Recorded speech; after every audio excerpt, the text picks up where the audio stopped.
Everybody's favorite topic. Today we are going to talk about proofs. How do we set up a proof? With that, proofs, you can do these in paragraph form. You can just write out your thoughts, or you can use what are called two-column proofs to help organize your thoughts. I'm going to start out with an algebra proof here so we can see the setup, and then I'm going to apply it to our transversal. Yeah? So, like I said, these are called two-column proofs, like this. Here, I'm going to make some sort of mathematical statement. My statements have to be true.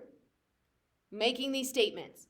Why can I make these statements? I'm going to give you the reasons why I know that this is true. Okay? And that's how we're going to show a proof. To prove it, we have to have actual fact or reasons, math law, why can I do that step? So here, this first step, I'm always going to start with the given information. So this is 3x plus 5 equals 32. This was given to me.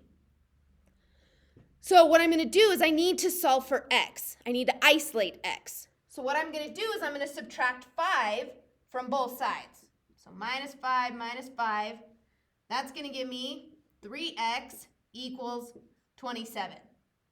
Well, how do I know that 3x is still equal to 27 after I do that? Well, it's been a minute since we've talked about these, but that is called the subtraction property. If you subtract from both sides, your statement is still true. So I can do that because of the subtraction property. If you subtract from one side, you subtract from the other, you're good to go.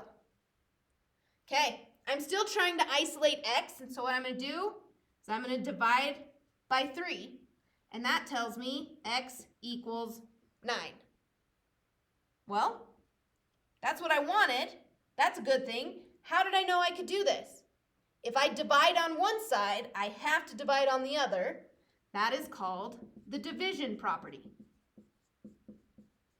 And, like I said, they asked me to prove that x equals 9. Well, there it is. I'm going to go ahead and end my proof with this little square. This square stands for QED, and I wish I knew the actual words here, but in our terms, what this really means, it is proven. It's like the mic drop in math. We end it with this square. I am done. I proved it. Boom. That's what we're looking for. Okay. Make sense? Hope so. We'll practice. We've got this one here, which is our angles. I love the way these work.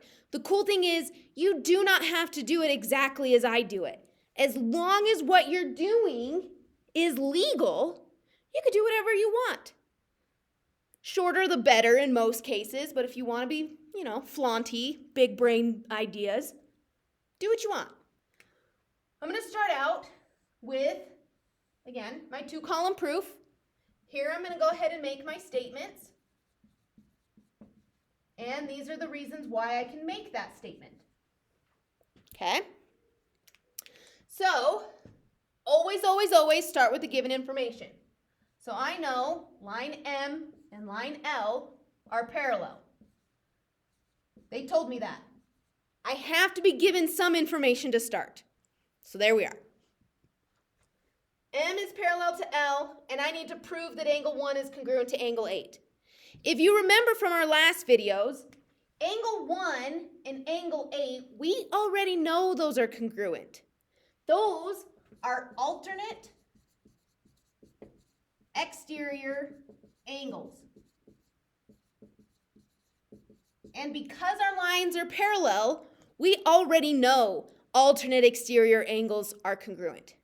But instead of being like, hey, we already know that, we're going to prove it. We're going to show them a roundabout way why we know those two angles are congruent. So I'm going to start with just a fact. So that first step, you're going to have to pull something from the graph, or our angles here, something that you know. So something that I know is I know that 1 and 5 are congruent because they're corresponding angles. And since my lines are parallel, that's a fact. 1 and 5 are congruent. So I'm going to say angle 1 is congruent to angle 5, and I know that because they are corresponding angles.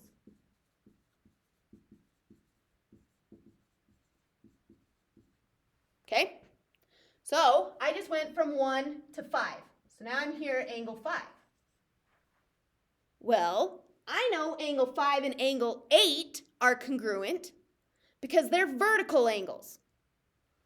All right, angle 5 is congruent to angle 8 because they're vertical angles. That's a fact. I can use it. It's helping me prove something. All right, this next step's a little wonky, so we're going to take a little step back just for a little review. If I told you angle 1 is congruent to angle 5, and angle 5 is congruent, there we go, to angle 8. Well, wouldn't it make sense that angle 1 is congruent to angle 8? All three of those are congruent, yeah? So what I'm going to do is I'm just now going to say angle 1 is congruent to angle 8, and this is called the transitive property. My brain thinks of trains for some reason. See how it's built a train? It's like a dominoes effect. If 1 is congruent to 5 and 5 is congruent to 8, then 1 is congruent to 8 by the transitive property. Boom. That's what they wanted me to prove. I did it. Mic drop at the end. I wouldn't be mad if here you also said substitution property if you forgot the transitive word. Substitution. If 5 equals 8, I'm going to substitute 8 for 5. Okay, I know these are tricky. We're going to give them a practice. I believe in you. Keep practicing. We got these. Good luck.